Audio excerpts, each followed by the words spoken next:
Hop là. Bonjour, bonjour, désolée du retard. J'ai une bonne excuse. J'arrive de... Hop là. Hop. J'arrive de fêter les 70 ans de ma mère. Et oui, 70 déjà. Alors on a bu un petit coup de champagne, j'avais fait du gâteau, un petit gâteau au chocolat, un bon petit moelleux. D'ailleurs la recette elle est top.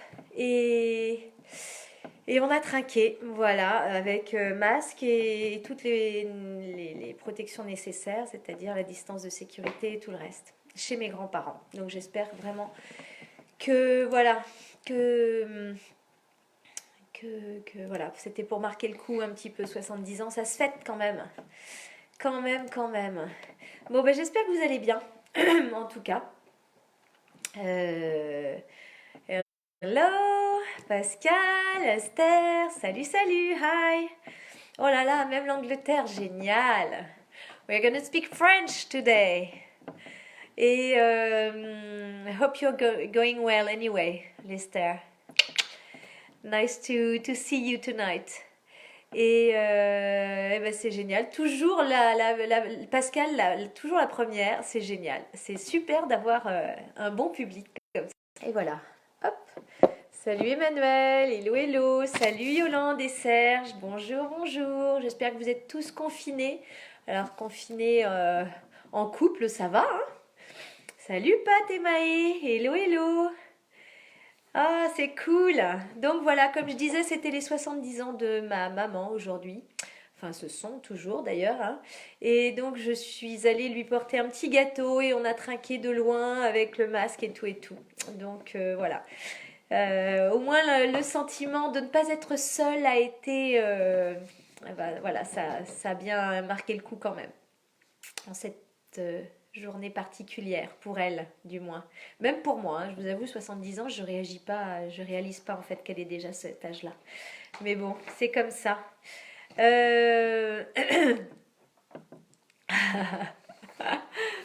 ouais, je vais parler français ce soir, Emmanuel. Salut Francesco de la Vega, yeah, oh c'est génial. J'allume la lumière, comme ça, mamie qui va mettre ses petites lunettes, elle verra mieux. Hop. Voilà. Bon bah super, voilà.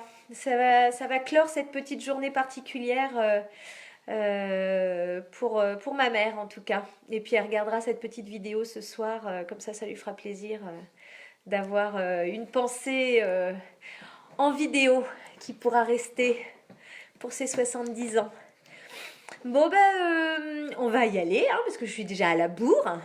J'espère en tout cas que vous allez tous vraiment bien et que toujours rien de votre côté niveau problème de santé, que ça dure. Je viens d'apprendre par un ami qui vit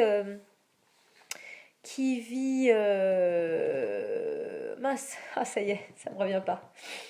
Ça va me revenir dans pas longtemps, que quand on sort, déjà il y a un couvre-feu à 15h jusqu'à 8h du mat, je crois, ou 7h du mat, et quand on sort, si on est pris par la police, c'est 2500 € d'amende, et si on est pris une deuxième fois, on est en prison pendant 20 jours. Voilà. De quoi donner envie de rester chez soi quand même, hein. Donc... non, c'est dans les Émirats, donc forcément on respecte un peu mieux. En Inde également, eh bien, vous avez dû voir les vidéos qui tournent, on se fait taper dessus, qu'on soit touriste ou indien. En même temps, il n'y a pas de raison qu'il y ait une... Il n'y a pas de raison qu'il y ait une différence de traitement. Si on est dehors, c'est que forcément on peut être générateur de maladies. Donc voilà. Bah voilà, donc on est quand même bien chez soi et on a de la chance d'être là où on est, en tout cas. Pour beaucoup, on est quand même... voilà, la France, c'est quand même pas le pire, quoi.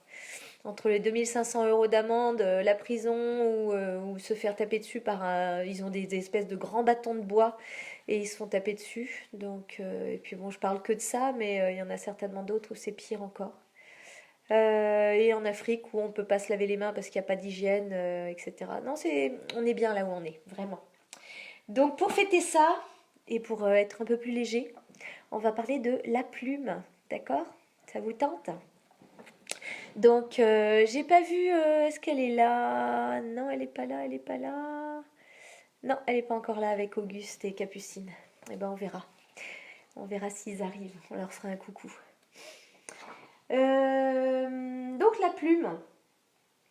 C'est un joli petit livre. Vous allez voir. Je vais mettre mes lunettes. Hein, voilà. Hop là. Et je me recule. Voilà. À l'aube, alors que le soleil se levait doucement, le petit oiseau se réveilla sur son arbre. Il bâilla, il s'étira, il contempla son plumage. Oh là là, il faut que je fasse un brin de toilette, se dit-il. Je ne peux pas voler comme ça, je suis tout ébouriffé. Avec beaucoup de soin, il se mit à lisser ses plumes avec son bec. Encore et encore et encore, quand tout à coup...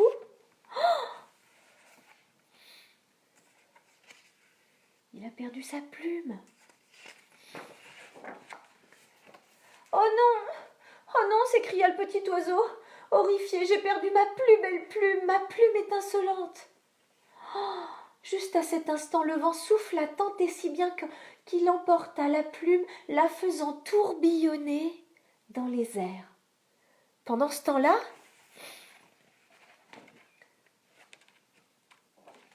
un peu plus loin, le petit écureuil tapait du pied très fort parce qu'il était très en colère. Ça faisait déjà 3 fois aujourd'hui qu'il ratait son saut. Il le rate à chaque fois. Mais comment faisaient les autres écureuils? Malgré leur queue touffue, ils s'élançaient sans le moindre effort et puis ils atterrissaient ensuite toujours au bon endroit. Oh là là, le petit écureuil, lui, il tombait maladroitement par terre, bam, avec un grand plof. Et puis, ou alors dans son élan, il se cognait contre un tronc d'arbre, ou alors il se tapait la tête à cause des branches qu'il ne voyait pas. Bref, pourquoi j'y arrive pas? Pourquoi? Et pendant qu'il se lamentait sur son sort, quelque chose se mit à briller au-dessus de sa tête.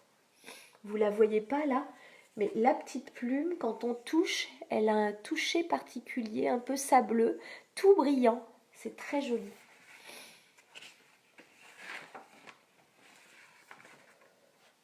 Merci ma cousine. Le vent avait emporté la plume étincelante jusqu'ici. Elle volta encore un peu à droite, un peu à gauche, et elle tomba en douceur et atterrit sur la queue touffue de l'écureuil. Comme c'est joli, dit le petit écureuil devant la beauté de cette plume qui brillait de 1000 petites étincelles.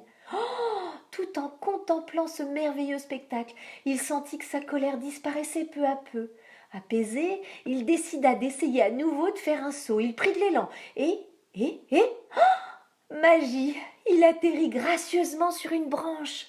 Oh, alors la plume s'envola et continua doucement son chemin au gré du vent.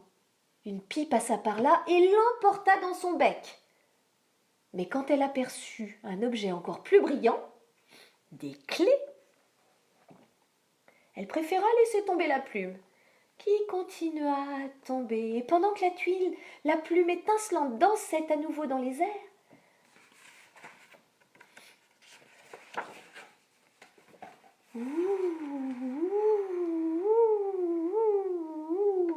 le petit cochon, lui, était de très mauvaise humeur, mais très très mauvaise humeur. Il était rentré plus tôt pour faire plaisir à sa maman, il avait mis la table et servi les pommes de terre et des morceaux de pommes pour le déjeuner. Le petit cochon avait même posé un morceau de truffe devant la place de sa maman. Et maintenant, sa maman le grondait d'avoir pris toutes les friandises dans le garde-manger. « C'est un trésor précieux, dit-elle. Tu aurais dû me demander. »« Puisque c'est comme ça, je t'aiderai plus jamais, dit le petit cochon très fâché. De toute façon, c'est jamais bien ce que je fais. » Il regarda sa maman furieux, et sa maman le regarda furieuse, elle aussi. Et pendant que leurs regards s'affrontaient, un petit nuage d'étincelles fit son apparition. Oh, la plume du petit oiseau avait voltigé juste ici, puis s'était posée doucement sur la table des cochons, en plein milieu du délicieux repas. Waouh! comme c'est joli, s'écria la maman en jetant un petit coup d'œil sur son petit garçon. Joli et très appétissant, dit le petit cochon en regardant toutes les victuailles à manger. Tous deux se regardèrent et éclatèrent de rire. Leur colère avait totalement disparu. Tu es mon trésor le plus précieux, dit la maman en le câlinant son petit cochon. Et toi le mien, répondit le petit cochon tout heureux. À cet instant, le vent repassa par là. D'un souffle, il souleva la plume et la fit retomber juste dans l'eau. Et pendant que le ruisseau emportait la plume, la petite grenouille était assise sur le bord de la mare. Elle n'était pas contente. Ses grands frères avaient le droit de tout faire, chasser des mouches jusqu'à pas d'heure, jouer à saute-nénuphar et même participer au grand concert de ce soir. Mais à elle, sa maman n'arrêtait pas de répéter « Tu es encore trop petite !» La petite grenouille n'était pas du tout d'accord, elle suivait sa maman en boudant. Et pendant que la petite grenouille se sentait de plus en plus fâchée, quelque chose se mit à étinceler juste devant elle.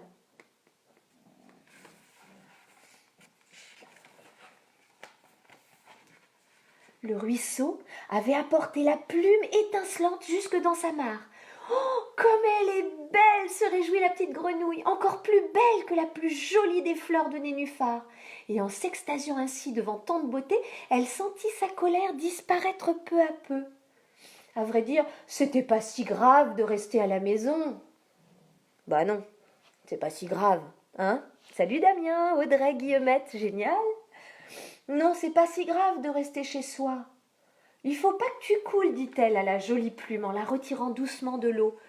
Puis la petite grenouille se frotta les yeux et bâilla. Un peu fatiguée. Pendant que la petite grenouille s'endormait, le vent se mit à souffler très très fort. La plume étincelante s'envola de nouveau pendant que le vent emportait la plume. Waouh! La petite taupe, à ce moment-là, sortit de sa taupinière. Elle était triste, elle aussi, elle n'avait même plus envie de creuser des galeries. Sa grand-mère était très malade, elle pouvait même plus bouger, elle restait allongée dans sa chambre. La petite taupe aurait tellement aimé lui offrir un cadeau pour lui faire plaisir. Et pendant que la petite taupe réfléchissait, quelque chose se mit à étinceler au-dessus de sa tête. Le vent avait apporté la plume étincelante jusqu'ici aussi. La plume tomba sur le monticule de terre juste à côté de la petite taupe. Il s'extasia comme elle est belle. Soudain, elle eut une idée. Elle prit la plume avec soin et retourna dans la taupinière. Sa grand-mère était allongée dans son lit. Elle était faible et elle disait rien. « Grand-mère, j'ai un cadeau pour toi, dit la petite taupe en lui tendant la plume étincelante. Lentement, la grand-mère tourna la tête. « J'ai jamais vu de plume aussi jolie, dit-elle. Waouh, c'est le plus beau cadeau du monde et c'est toi qui me l'as apporté. » La petite taupe aurait tant voulu rester encore un peu avec elle, mais sa grand-mère lui dit « Pas question. Les petites taupes doivent beaucoup creuser. Je suis plus toute seule maintenant. J'ai la magnifique plume étincelante. Retourne travailler. »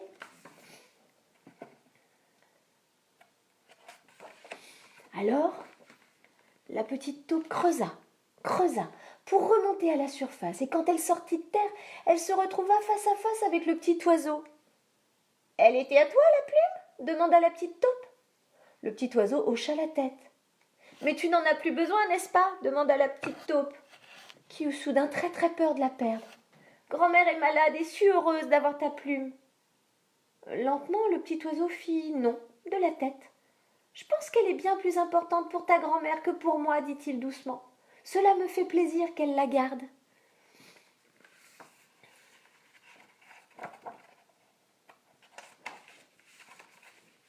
L'oiseau battit des ailes plusieurs fois et s'envola. « Je n'en ai plus besoin, cria-t-il, de plus en plus haut dans le ciel. Je n'en ai plus besoin. » Et il se sentit soudain très très très heureux. parce que grâce au fait qu'il ait accepté de perdre sa plus jolie plume, il y en avait une autre et aussi étincelante qui avait poussé sur son petit derrière et elle repartit. Et voilà. Donc ce qu'il faut entendre par cette histoire, c'est que quand on est généreux, eh ben on est récompensé au centuple. Eh oui, ça se saurait si c'était l'inverse. Voilà, voilà. On a le temps encore pour une autre petite histoire ou pas? Ouais, je pense. Allez, j'en fais une autre. Attendez 2 petites secondes.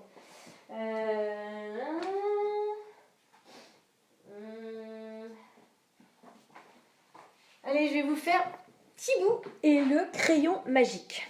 Ok? Thibaut et le crayon magique. Une jolie petite histoire. Voilà. De la même collection écolo, etc. Voilà. Allez, je continue. Thibaut et le crayon magique, si vous êtes toujours là. Maë, tu suis, j'espère. Alors, Thibaut et le crayon magique. Thibaut est le plus petit des hiboux. Il est haut comme 3 feuilles de houx. Ça fait pas haut, c'est petit comme ça. Comme ça, là. Alors que tous ses amis commencent à voler, Thibaut, lui, il reste perché, terrorisé. Il a peur, il a peu confiance en ses petites ailes toutes frêles, sans compter son manque de zèle. Coucou Boubou. Son milieu tout petit, il regarde tous ses amis s'envoler. Allez, viens Thibaut, rejoins-nous, dit sa copine. C'est merveilleux de voler et de s'amuser. Mais Thibaut préfère rester dans son nid douillet avec ses crayons colorés et ses feuilles de noisetier. Il a tous ses crayons avec lui dans son nid.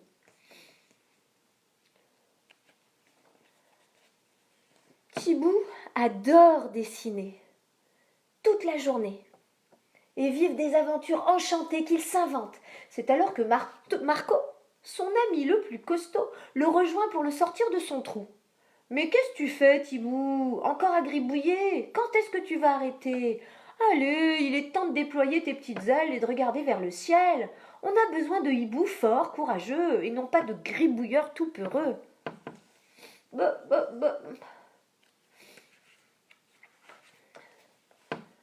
À la nuit tombée, Thibaut est triste et découragé. Il ne trouve même plus l'envie de dessiner. Heureusement, grand-père Hibou, le sage du village, a senti la détresse de Thibaut. « Qu'est-ce qui t'arrive, mon petit? On dirait que tu as des soucis. »« Oui, grand-père, répond Thibaut, on se moque de moi. J'arrive pas à voler du tout, j'ai le vertige et j'ai peur de tomber. Je préfère dessiner, mais on dit que c'est gribouiller. »« Gribouiller, dis-tu? Oh, oh, oh, oh. Je connais la personne qu'il te faut. Allez, monte sur mon dos à présent. Un grand voyage nous attend. »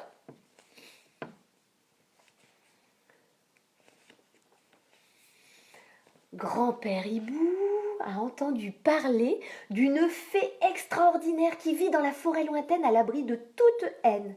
Autour d'elle, à toute heure, tout n'est que le bonheur et douceur. « Je suis sûre qu'elle va nous aider car son cœur est rempli de beauté, dit Papy. »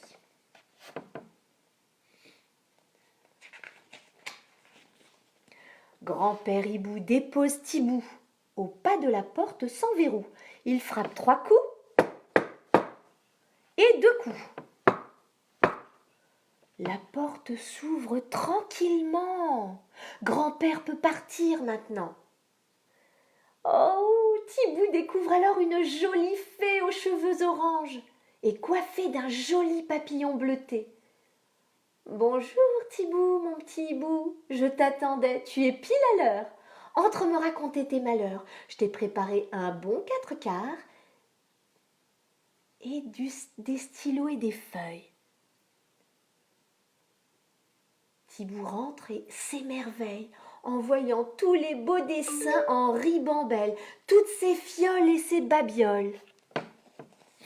« Salut Capucine, salut Auguste, c'est génial !» Je continue l'histoire de Thibaut, le crayon magique, d'accord? Après avoir parlé et bien manger, Thibaut se sent rassuré.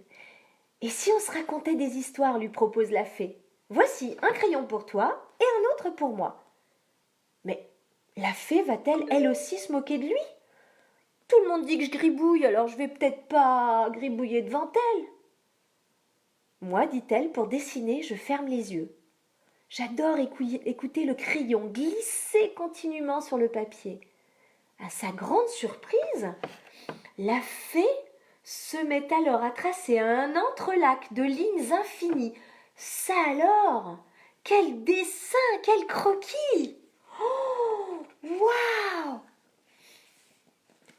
Quelle aventure choisis-tu pour aujourd'hui, Thibaut? Envie de piraterie ou de voyages un peu fous? Le petit oiseau s'avance et... Oh, quelle surprise! Un redoutable équipage de pirates se tient devant lui au milieu de ses entrelacs. Regarde comme il est magique ce crayon, traducteur de ton imagination. Il te permet toutes tes destinations, toutes. À toi de choisir où tu veux aller, il te fera voyager et rêver. Thibaut prend alors le crayon magique, dessine tout en rond. Et il gribouille. Mais non, il ne gribouille pas. Il pense très fort à un navire digne d'un capitaine d'empire. De son gribouillis apparaît petit à petit toute la magie qui sommeillait en lui. Oh! Thibaut et la fée s'amusent ainsi. Quel bonheur exquis pendant des jours entiers sans jamais s'arrêter. Waouh, elle s'extasie. Ils font les fous, ils dansent, ils dessinent. Il est heureux.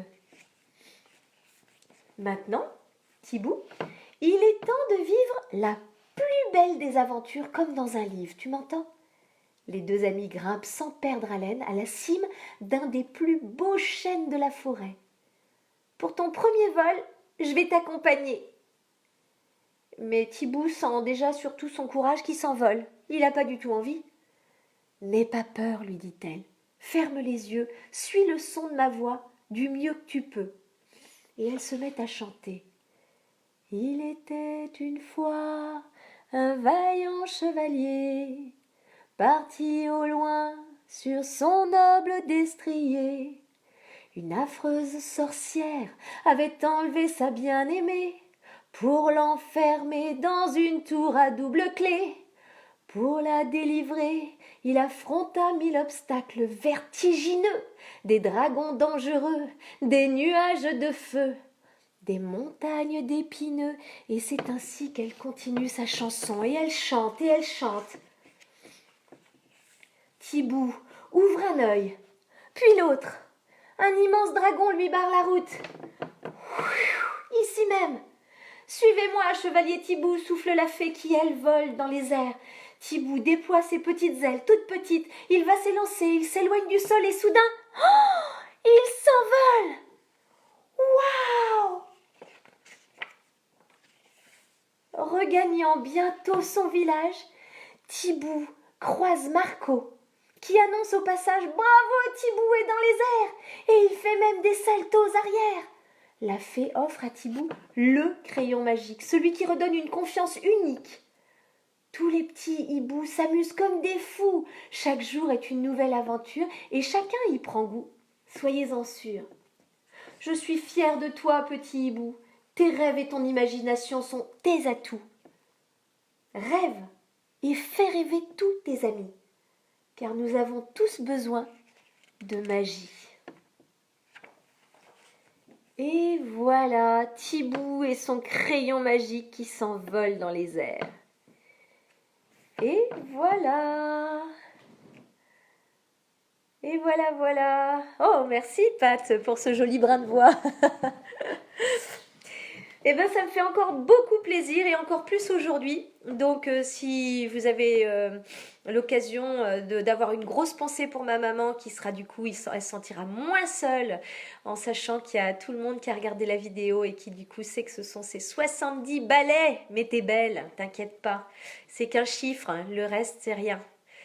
Et donc, bah, je vous embrasse moi bien fort.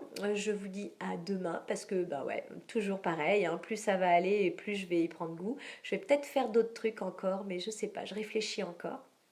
En tout cas, merci à tous d'être là. J'ai vu qu'il y avait, je sais plus, plus de 400 vues pour certaines vidéos, donc c'est quand même génial. Je suis très très contente.